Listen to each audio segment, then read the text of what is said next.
Have you ever wondered how many people today live their lives similarly? It's like a set of stages which are followed by each other so strictly: birth, growing up, moving out from parents, moving in with a partner, getting engaged, marriage, etc. It's more like a miraculous formula of life which is supposed to make everyone happy. But does it make anyone happy? I don't think so. And recently I found out that we often underestimate this gap between moving out from parents and moving in with anybody. It seems that many people today don't live their life independently at all. They always share their space, their money, their habits, their food, everything with somebody. And they can't really know for sure that this is exactly their habit or their desire. And that's why I want to talk about living solo. It's crucial for everybody, I guess. Plenty of research shows that the rate of people living alone has increased up to 45% throughout the world, and now more people live alone than ever before on Earth because of higher income, ability to work remotely, longer life expectancy, and many other factors which make this idea of living solo appealing for me personally, for example. From my perspective, living alone is extremely fulfilling, and every one of us may learn something new during an experience like this. You might learn who you really are.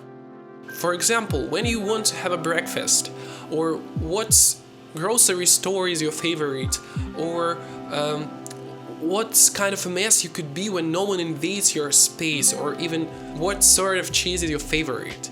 It may seem insignificant, but it's not. We often say that we are not in control of our lives, but here it is. It is a real control because you need to choose in each and every step in your life. And this is control over your diet, over your sleep, over your free time, over your work time, over your life. It was quaint and enjoyable experience for me a couple of years ago when I firstly moved out from my parents and faced all of this. It's not obvious when you live with somebody how hard it is to set up things for comfortable solo living. So my message is, go and find your favorite sort of cheese and find out what's a kind of a mess you are. It's also your habits and hobbies. Music, painting, and any other form of art may be stressful to make when you're not alone. For example, you may be embarrassed to do it in public, or you don't want to disturb your co-liver. And I guess the same case is with sport. I'm not really a sport type of person, but still. So I believe that it's much easier to instill some habits or master some form of art when you are alone because you have lots of personal space. For me, it was always stressful to sing knowing that somebody can hear me, and I was more thinking than practicing, so I guess living alone is a great chance to create your comfort zone to master something. And also I bet many of you like to listen to music, and I guess solo living has this huge advantage to listen whatever kind of music you want, whenever you want, and it also can be pretty loud. You are free to schedule your day. When you live with somebody, you are going to have shared plans and activities anyway.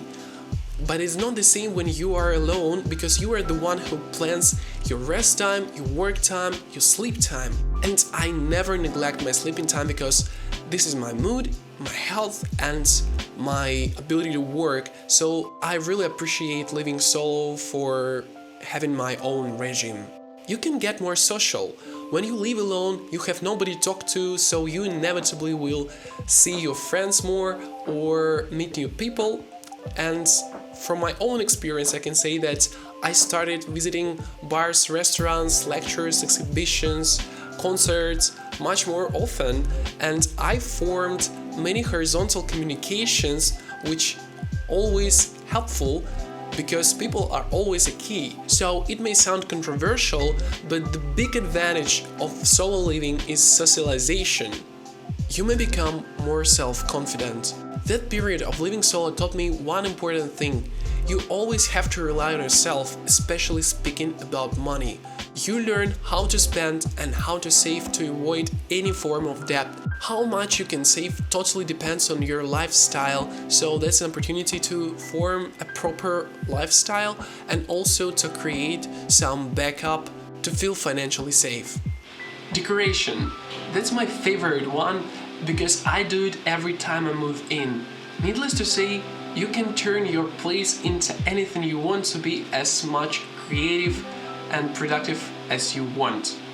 As you can see, I have some kind of fetish on lights, so I always bring them with me, and also I want my workspace to be creative, comfortable, and in some sense messy. Obviously, there are many flaws of living solo, but from my own experience, I can say that having this period of time when you are on your own is 100% worth it. And if you like this video, please subscribe my channel and hit the like button. See you in the next video. Bye.